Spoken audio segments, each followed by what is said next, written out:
नमस्कार, मैं हूं पुण्य प्रसून वाजपेयी। कल जिक्र थिएटर का था, पॉलिटिकल थिएटर का, लेकिन आज थिएटर के भीतर का जिक्र है। कहते हैं बॉलीवुड की फिल्में जब बनती हैं तो कोई नाम रख दीजिए, लेकिन कोई नाम दस्तक में अगर इस बात से रखा जाए कि वो संसदीय शब्द है तो चलिए आज नाम वही रख दिया जाए, और नाम है रेनकोट। रेनकोट शब्द, लोकतंत्र जिंदाबाद, शुरुआत इसी से। PM will come, it is already said. PM will be coming, it is already announced. PM आएगा, बैठिए. Yeah, please sit down. तो प्रधानमंत्री लोकतंत्र के उसी मंदिर में वक्त पर नहीं पहुंच पाए, जिसकी जमीन पर शीश झुकाकर प्रधानमंत्री बनने के बाद पहली बार उन्होंने प्रवेश किया था। खैर ये अतीत की तस्वीर है, इसे छोड़िए। प्रधानमंत्री को आज 5 बजे पहुंचना था, क्योंकि राष्ट्रपति के अभिभाषण पर उनका जवाब था, और वक्त हो चला है 5:23। जिस वक्त कोरियन इस बात का जिक्र कर रहे हैं कि वो आएंगे, और यह हंगामा 5 बजे से ही शुरू हो गया कि प्रधानमंत्री पहुंचे क्यों नहीं। तो 5:01 पर राज्यसभा के उपसभापति कोरियन कुछ इस तरीके से भरोसा दिला रहे थे कि प्रधानमंत्री आएंगे।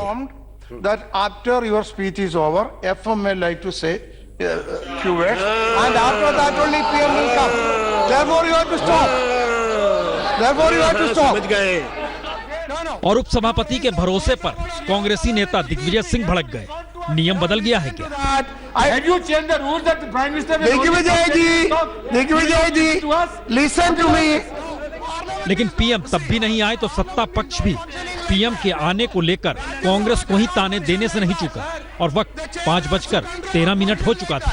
आप चिंता मत करिए, प्रधानमंत्री जी जरूर आएंगे, और माननीय आनंद शर्मा जी का 2 घंटे का प्रवचन फंक्शन लाइक दैट, तो इसलिए माननीय शर्मा जी को आप कि उनकी बात सारी आ चुकी तो है। मुख्तार नकवी जो भी कहें, लेकिन 1.5 घंटे से प्रधानमंत्री के इंतजार में भाषण खत्म न करने की जिद कर चुके कांग्रेसी आनंद शर्मा भी समझ नहीं पाए कि और कितना बोलूं। तो ऐसे में आखिर में उन्होंने 3 लाइनें बोली और इस मन की बात से अपनी बात खत्म की। बात मन की सिर्फ कहते, सुन भी तो लेते कभी, क्या कहे मन में देश के, प्रधानमंत्री समझ भी लेते कभी। ना वो सुनने आए ना समझने आए, हम भी मजबूर हैं। अगर ये अहंकार है, विनम्रता से सरकार चलती है, अहंकार नहीं होना चाहिए। अगर आपको ये तो इस दौर में कसीदे हर किसी ने गढ़े, ताने हर किसी ने दिए, और 5:32 पर यानी तकरीबन 32 मिनट लेट प्रधानमंत्री राज्यसभा में पहुंचे तो एंट्री कुछ इस तरीके से हुई। 1996 से उसका रिव्यू चल रहा है। So it's a legislation which is prior to 1996, और इसलिए वो पिछले एनडीए सरकार में हुआ। और फिर प्रधानमंत्री ने जब भाषण शुरू किया तो और किसी को नहीं बल्कि कांग्रेस की सत्ता के बेदाग पूर्व पीएम की छवि को ही निशाने पर ले लिया। राजनेताओं ने डॉक्टर साहब से बहुत कुछ सीखने जैसा है। इतना सारा हुआ, उन पर एक दाग नहीं लगा। बाथरूम में रेनकोट पहन करके नहाना, ये कला तो डॉक्टर साहब ही जानते हैं और कोई नहीं जानता। हंगामा बरप गया, कांग्रेसी समझ नहीं पाए क्या करें। और उसके बाद हंगामा अंदर बाहर, और फिर शोर। Everyone back to your place. Please.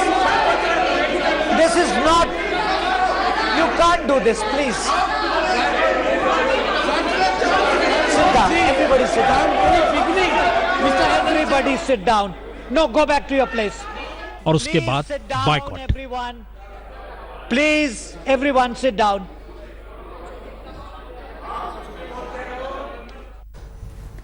तो लोकतंत्र के मंदिर ने आज राष्ट्रपति के अभिभाषण पर प्रधानमंत्री के जवाब देते वक्त बायकॉट का एक नजारा भी देख लिया। रेनकोट शब्द, कभी मौका मिले तो गॉडफादर फिल्म देखिए या पढ़िएगा जरूर। रेनकोट माफियाओं के साथ भी जोड़ा गया उस नॉवेल में। लेकिन बहरहाल बाहर लोग निकल गए, फिर क्या हुआ? और जब तक प्रधानमंत्री जी माफी नहीं मांगेंगे, हम उनको इस सदन में बोलने नहीं देंगे। और माफी प्रधानमंत्री को नहीं, कांग्रेस ने मांगनी चाहिए। जो आरोप लगाया गया कि इस प्रकार से आप खड़े हुए हैं जैसे कि शावर के नीचे कोई रेनकोट पहन के खड़ा हो, ये कभी बर्दाश्त नहीं किया जा सकता। हम इसकी भर्त्सना करते हैं। इतना है तो प्रधानमंत्री ने प्रशंसा किया on record after all this scams and scandals and all. आज जिस तरह की भाषा और शैली का उन्होंने प्रयोग किया है वो स्वीकार्य नहीं है। There was nothing that the Prime Minister said could be described or could qualify as disrespectful. क्या कहिएगा, लोकतंत्र के लिए संसदीय राजनीति और मर्यादा अमर्यादा के बीच एक नई डिक्शनरी निकाली जाए। हर की परिभाषा अपनी है, लेकिन छोड़िए, रेनकोट को यहां थोड़ा सा राहत देते हैं। कदम आगे बढ़ाइए और समझने की कोशिश कीजिए हिंदुस्तान में क्या क्या किस किस रूप में कैसी चीजें पलट जाती हैं। एक नई स्थिति आपको दिखाते हैं और लिए चलते हैं आपको छत्तीसगढ़। नीतीश जी को हृदय से एक बात के लिए अभिनंदन करता हूं। नशा मुक्ति का जिस प्रकार से उन्होंने अभियान चलाया है, आने वाली पीढ़ियों को बचाने के लिए उन्होंने जो बीड़ा उठाया है, मैं उनकी बहुत बहुत अभिनंदन करता हूं, बधाई देता हूं। प्रधानमंत्री मोदी ने पटना जाकर शराबबंदी पर बिहार के सीएम की पीठ ठोकी थी। जी, नीतीश की पीठ ठोकी गई थी। लेकिन बीजेपी के छत्तीसगढ़ के सीएम रमन सिंह ने तय किया है अब उनकी सरकार ही शराब बेचेगी। सवाल 3900 करोड़ का है। तो इस आंकड़े को देख लीजिए और फिर जरा सोचना शुरू कीजिए, क्या वाकई राज्य की अर्थव्यवस्था के लिए आंकड़ा इतना आकर्षक है कि कमाई शराब बेचकर सरकार ही करने लगे।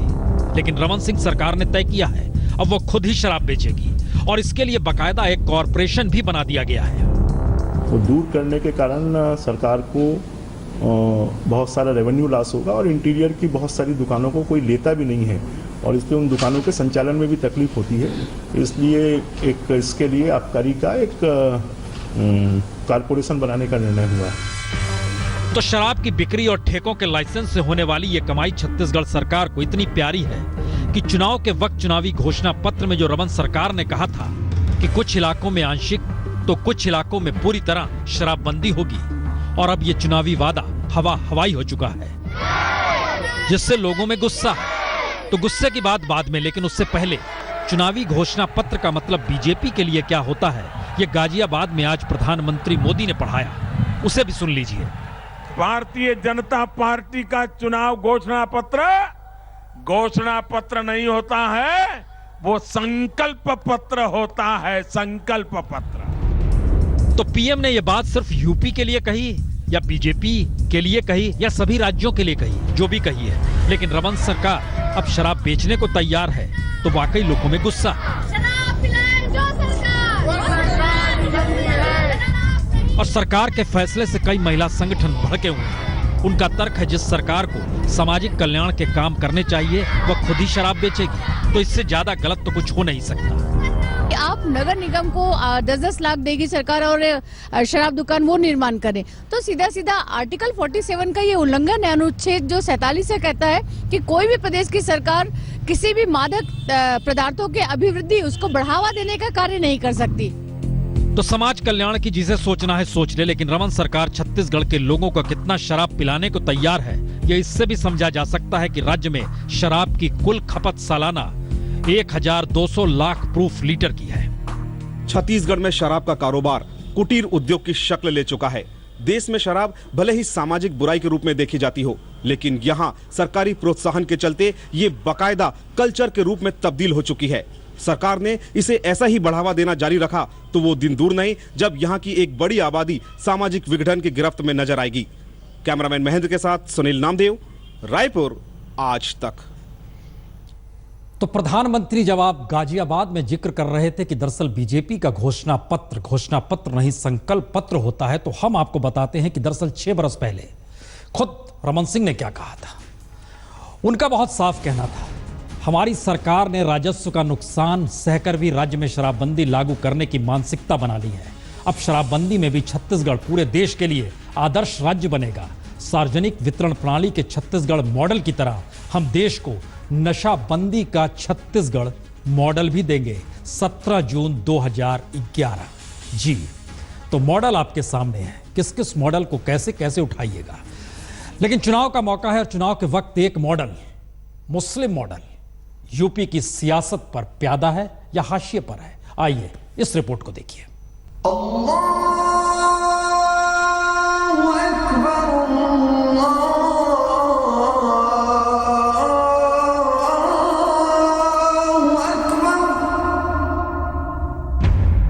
देश के सबसे बड़े सियासी सूबे के मुसलमानों की यह वह तस्वीर है जिसे बनाए रखने की जद्दोजहद में सियासत करने वाली पीढ़ियां खप गई। देश के पहले चुनाव में मौलाना अब्दुल कलाम को भी मुस्लिमों का नुमाइंदा बनाकर नेहरू ने मुस्लिम आबादी वाले रामपुर से ही चुनाव लड़वाया और 65 बरस बाद आज समाजवादियों के लिए मुस्लिमों की नुमाइंदगी करने वाले चेहरे के तौर पर रामपुर के ही आजम खान हैं।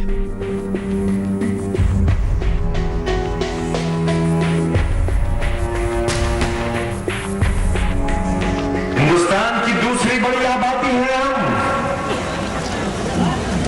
हमें गाली देकर हिंदुस्तान खुशहाल नहीं रह सकता।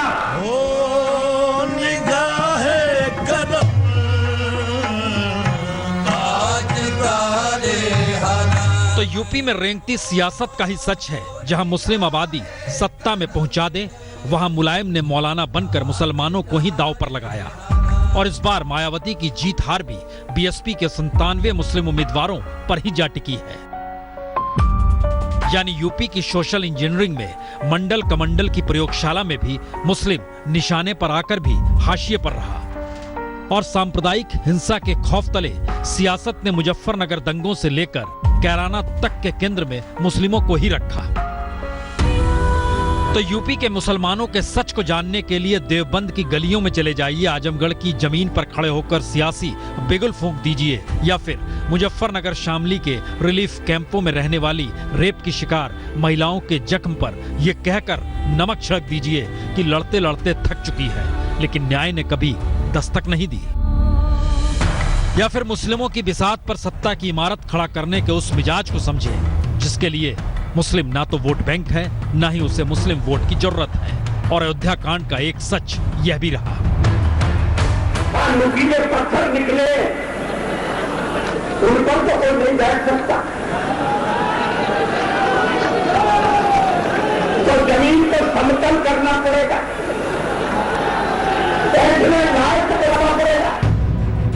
जी नए अंदाज में निजाम की गलियां छोड़कर ओवैसी भी जब यूपी की जमीन पर सियासत के दांव चल रहे हैं तो उनके लिए 3 तलाक का नया अंदाज भी उसी मर्म को छूता है। 1 तलाक मोदी को, 1 तलाक अखिलेश को, 1 तलाक कांग्रेस को, 3 तलाक। तो दर्द या त्रासदी हिंदू मुसलमानों की नहीं बल्कि उस सामाजिक आर्थिक कटघरे की है जिस पर सियासत ने कुंडली मार ली है। इसीलिए सच्चर कमेटी की रिपोर्ट के सच को भी वही सत्ता कारपेट तले दबाने से नहीं चकती जो रिपोर्ट तैयार करवाती है। और यहीं से शुरू होता है मुस्लिमों को लेकर ऐसा सच जिसके दायरे में यूपी वोट बैंक के तिराहे पर खड़ा हुआ हर किसी को नजर आ रहा है। कम से कम हम ये कह सकते हैं कि मुसलमान भाइयों को भी अपनी जो प्रदेश की जितनी भी योजनाएं हैं उनमें आबादी के हिसाब से मदद करने का काम किया। अल्पसंख्यक समाज के लोगों को अपना एक तरफा वोट बहुजन समाज पार्टी को ही देना है। अखिलेश राहुल मुस्लिमों को ही पुचकारते नजर आते हैं। मायावती मुस्लिम दलित के जोड़ को जीत का मंत्र बताती नजर आती है और बीजेपी मुस्लिमों के बंटने पर सत्ता के सपने संजोते नजर आती है। लेकिन यह कोई नहीं देख पाता कि सत्ता के लिए प्यादे पर कहीं मुस्लिम है, कहीं दलित है, कहीं ओबीसी है और कहीं ऊंची जातियां भी हैं। इसीलिए लोकतंत्र के नाम में हर किसी को गुम भी किया जा रहा है। लेकिन एक बड़ा सच यह भी कि गंगा जमनी तहजीब का जिक्र करने वालों के दौर में ही सबसे ज्यादा दंगे हुए क्यों? और क्या दलित, क्या मुस्लिम, क्या ओबीसी और क्या ऊंची जाति? घायल अगर हर कोई हुआ तो फिर लाभ हर बार सियासत को ही क्यों मिला? और सियासत कब कब किस किस की, इसे ना देखिए, देखिए ये यूपी बंटा हुआ कैसे है।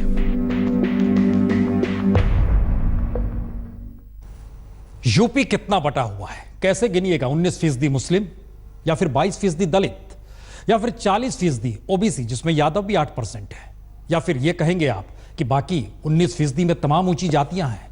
किस रूप में बांटा जाए? लेकिन उस दर्द को जरा समझने की कोशिश कीजिए जो यूपी के भीतर लगातार गुस्से के शक्ल में है, लेकिन उसके लिए कोई रास्ता नहीं है। तो चुनाव के मैदान में जा चुके यूपी का यह सच है कितना डराने वाला कि सांप्रदायिक हिंसा में यूपी हर दूसरे दिन जलता नजर आया। 2013 से 2016 के दौर में, यानी तकरीबन 1400 दिनों में जिस राज्य ने 700 घटनाएं ऐसे दिखी जिसमें कहीं मुस्लिम तो कहीं हिंदू, तो कहीं दलित तो कहीं ओबीसी और कहीं ऊंची जातियों के लोग भी आहत, हर कोई हुआ।